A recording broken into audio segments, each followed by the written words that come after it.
Yeah, hey, this shit easy, nigga. Hey, all I'm talking about, nigga, I'm still out here trying to get it.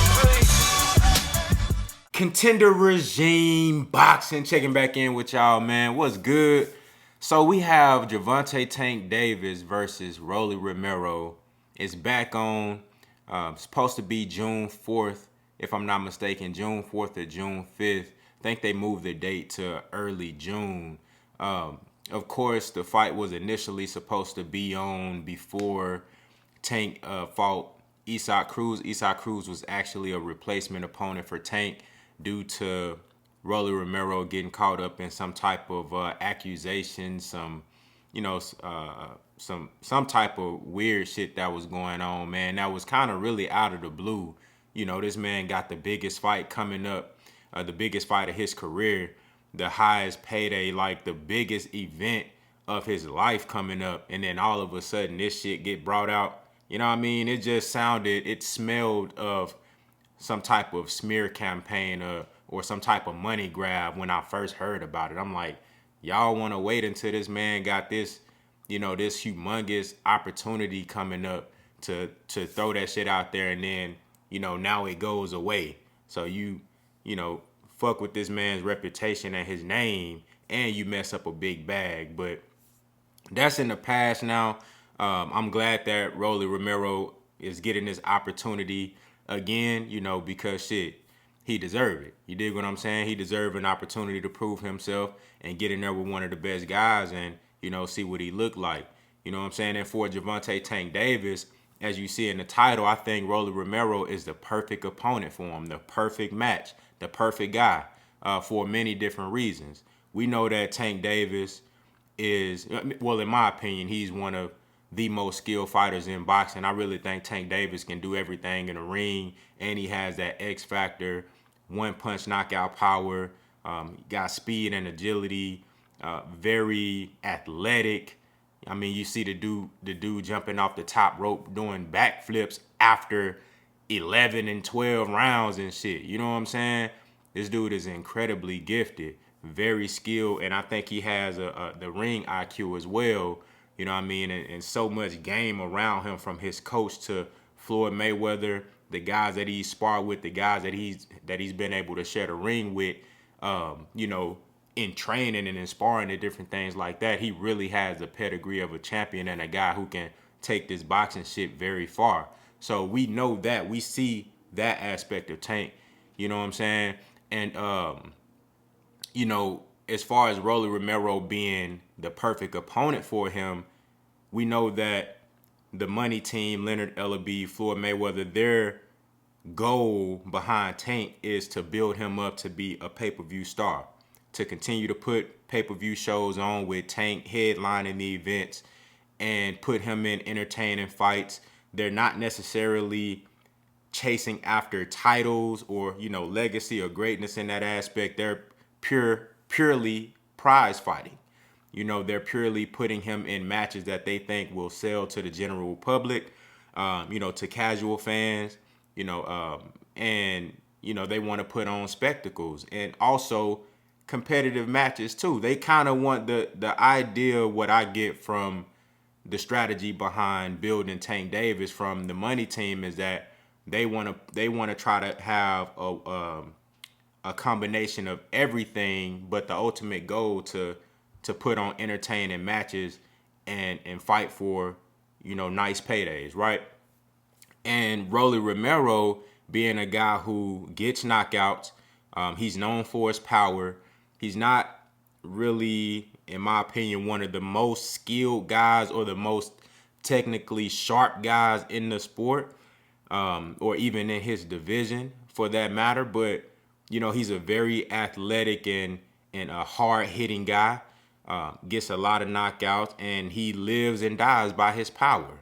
He said many times in interviews that, he will take his power over technique any day. He don't worry about no game plan. He don't worry about no strategy. These are things that Rolly Romero has said in recent interviews. He don't need no game plan, no strategy. It's all about, I can hit harder than you, and I'm gonna knock your ass out, just point blank period. That's what he live and die by. So a guy like that automatically is gonna be, must see TV for fans, because fans want to see knockouts, especially casual fans who really don't want to get into all of the technical, the small things, the very skillful things that you have to pay attention to as a boxing fan. If you really paying attention to all of the small details, you will notice, things that fighters do to give them a competitive edge in fights. But casual fans don't really, they don't really give a fuck about that, to be honest with you. They just want to see knockouts. They just want to see somebody laid out, unconscious on the floor, and see the winner raise his hand. You know what I'm saying? That's all they want to see. So Rolly Romero is the type of guy who's going to give you those performances. Gervonta Tank Davis, as we know, he has given us performances like that and will continue to do so, but he also has different elements to his game, which is probably why Rolly Romero is going to be a little bit over, not even a little bit, he might be a lot overmatched in this fight, given the skill of Tank. However, it's still a great matchup for Tank, because Rolly Romero is going to talk throughout the whole buildup of this fight. The press conferences is going to be all Rolly Romero. The interviews, as you've been seeing on Fight Hype, Fight Hub, you know what I'm saying? Boxing Scene and Ring TV, all of these different websites and media outlets, you're gonna see Rolly Romero plastered all over there, giving interviews, saying all type of outlandish shit, all type of headlining material, and that's good for Tank, because Tank is a rather soft-spoken guy. When he get in that ring, he turn into a whole nother monster. But outside the ring, he don't really talk a whole lot of shit. You know what I mean? He be quiet. He just, he get up there. And Tank has matured a whole lot over the last couple of years. You know what I'm saying? And just been extremely focused on his craft. You don't really see him get too big outside the ring, overweight like he used to do. He's been staying in decent shape when he's not having a fight.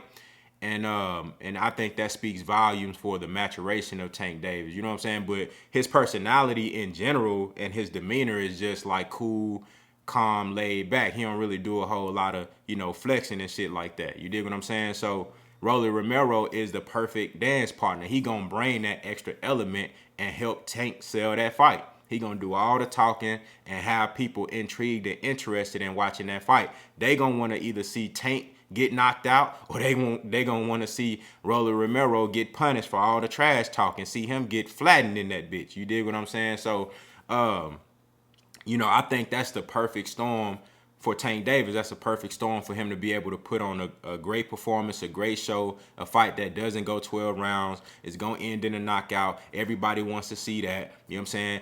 People want to see Tank lose for whatever reason, and then motherfuckers want to see Rolly Romero finally get humbled, you know what I mean, and get knocked out for all the shit that he been talking. We want to see if he can back up all of these crazy ass things that he say in interviews, right? So that's the perfect matchup for Tank Davis. And then on top of that, Rolly Romero is an undefeated guy. He's naturally bigger than Tank Davis. You know what I'm saying? So there are some challenges there. There is some type of bragging rights that Tank can get off of beating a guy like Rolly Romero. Say, hey, I beat a bigger guy. I beat a hard puncher, a guy that y'all said had, amazing power. You know what I'm saying? A guy that y'all said that might hit harder than me. You know what I mean? So I think this is a fight that you could easily sell for Tank Davis. It's entertaining. It's fan friendly. And I think it'll also, there's also something to say or to look for in regard to, like, an interesting factor in this fight. Like, how will Tank Davis adapt to the awkwardness and the unorthodox style of Rolly Romero? Rolly Romero really don't fight like your traditional fighter. Everything is awkward. He plants his feet and he just throws like big haymakers.